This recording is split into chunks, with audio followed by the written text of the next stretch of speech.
We don't like to be involved with somebody that doesn't lie to us. You're not a perfect person yourself, so you shouldn't expect it from them.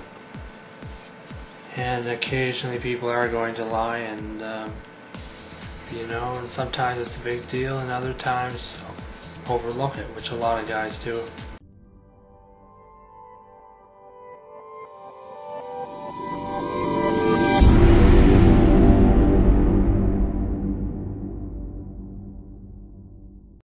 If you have a situation where you're with your girlfriend or wife and you desire very much to know if she's deceiving you, maybe running around behind your back or running up bills that she should not be running up, what is the method? And it's easy to find out if someone's lying to you as long as they're not a pathological liar. And these types of people are hard to discern because they actually either believe the lies they come up with, or they have done it so much and so often that they even fool themselves into believing that they're telling the truth. Now, when I was working in the justice system, bringing a child molester to prison, which is what I was trying to do, in typical fashion, if you're dealing with someone who's lying to you, they are going to try to force you to believe the truth.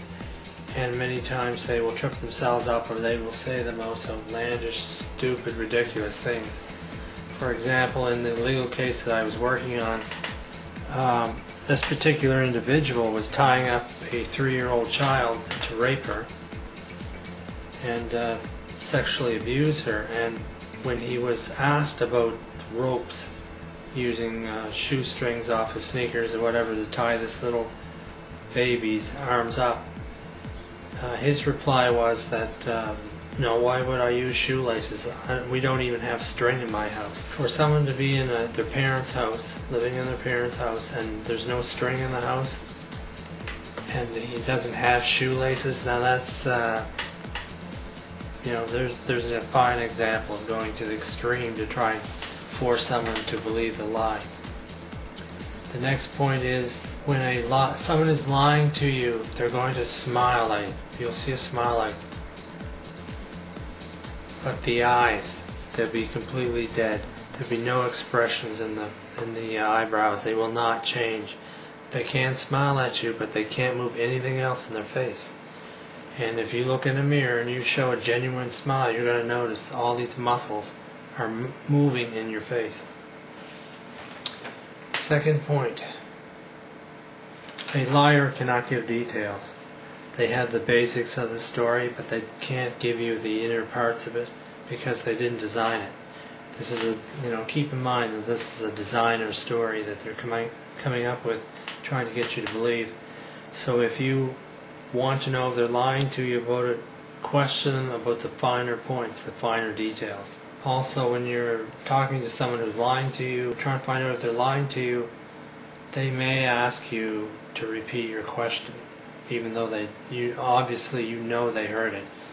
But if they say repeat the question, or what did you say, and that's the first indicator right there that something's wrong. And also they may say add to the conversation honesty and truth, and saying in all truthfulness, blah blah blah blah blah, and use words like truthful and honest in their conversations. Also, if someone wants to lie to you, most likely they will either do it through the email, or they will call you on the phone, just so that they cannot make this eye-to-eye contact with you, because they are scared to lie to you to your face, because you could probably trip them up. You'll notice also that when you're talking to your girlfriend or wife concerning what you think is a lie, that she'll be very uncomfortable when she talks to you. She will become guarded in her emotions.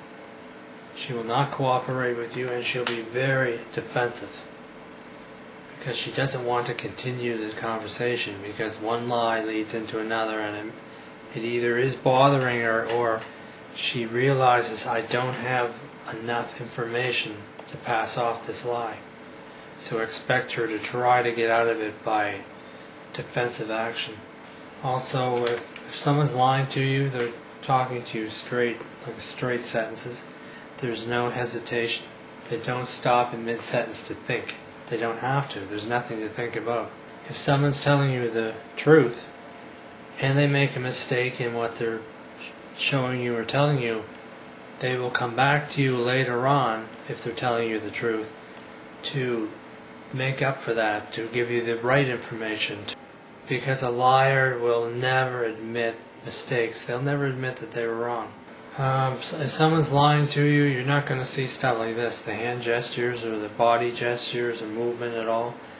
They will actually have their legs wrapped up or intertwined so they don't move. They will have their hands to their sides or probably positioned directly in front of their body and folded up so that they will not show any movement whatsoever.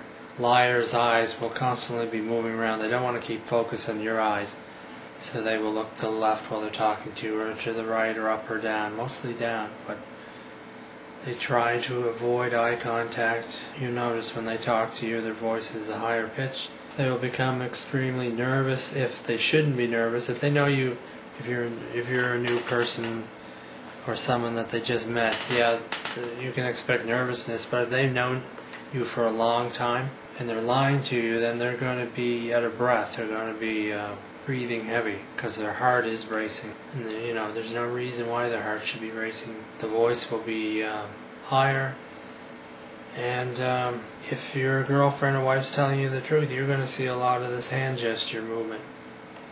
Someone who's speaking to you and knows, actually believes in what they're telling you, they're going to be doing a lot of this, gesturing with their hands. They'll also use a lot of backup words like they said this, or they know about it, or